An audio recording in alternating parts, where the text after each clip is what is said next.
Have you ever noticed how pain feels permanent when it arrives? Not sharp, not loud, but heavy, like a stone placed quietly on your chest. You wake up with it. You carry it through the day. And at night, when the world grows silent, it feels even heavier. And then, on other days, everything is bright. Your name is spoken with respect. Your work is praised. Your heart feels tall.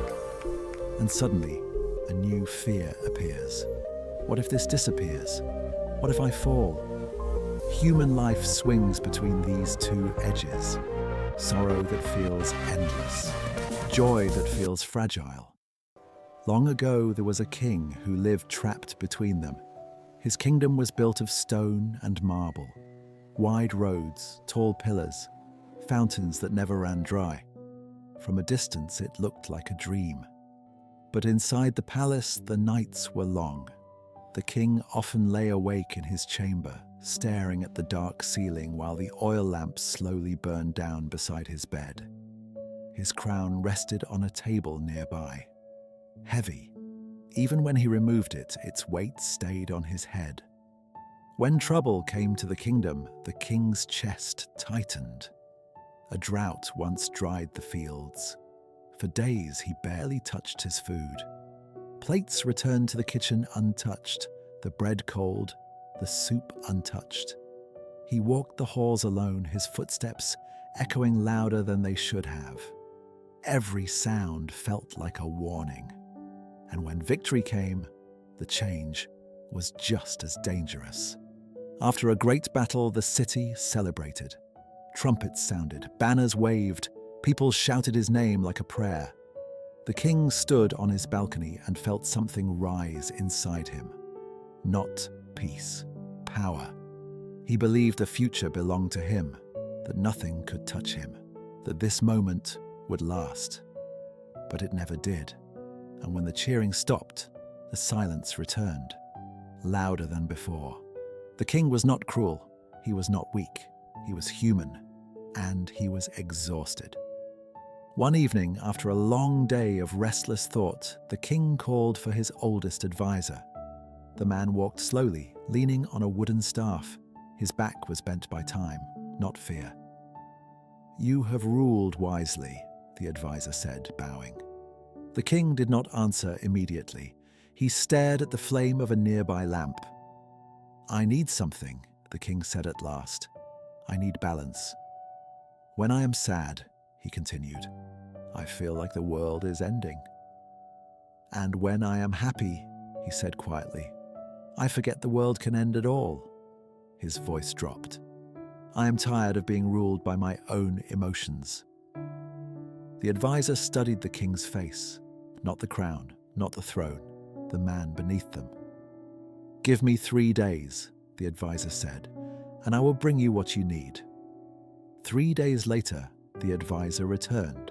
He placed a small object on the king's palm. A ring, silver, plain, scratched by time. The king frowned. "This is it?" "Look closer," the advisor said. The king lifted the ring toward the light. Inside, engraved with careful hands, were 4 simple words. "This too shall pass." The king read them again and again. "I don't understand," he said. The advisor smiled. "That is because understanding comes with living. When despair comes," the advisor said, "and you feel like you cannot go on, read the words. They will remind you that pain is a visitor. And when pride rises," he continued, "and you feel untouchable, read them again. They will remind you that glory is also temporary." Years later, war came. Not suddenly, but slowly, like smoke before flame. The city burned, the sky turned dark. People screamed. The king felt fear rush into his chest like cold water. His hands trembled. For a moment he wanted to run, to hide, to surrender. Then he noticed the ring. "This too shall pass." The words did not erase the fire, but they steadied his breath. He stood, he gave orders, he endured the day. And the war, like all wars, ended. Years later still, the kingdom celebrated its greatest triumph.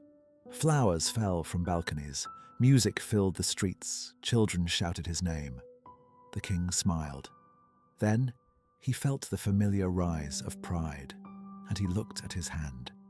This too shall pass. The cheering did not stop, but something inside him softened. He understood that this moment was a gift, not a promise, not a possession. He bowed his head, not in weakness, but in gratitude. We hold happiness too tightly, and we fear sadness too deeply. But life is movement. Nothing stays, nothing remains, not pain, not joy, not even us. So if today feels heavy, breathe, the weight will shift. And if today feels bright, smile, but do not cling. Life flows like a river, you cannot stop it, but you can learn to stand steady within it. Whatever you are feeling now, this too shall pass. Stay balanced, stay gentle, stay present. Welcome to the Vintage Archive.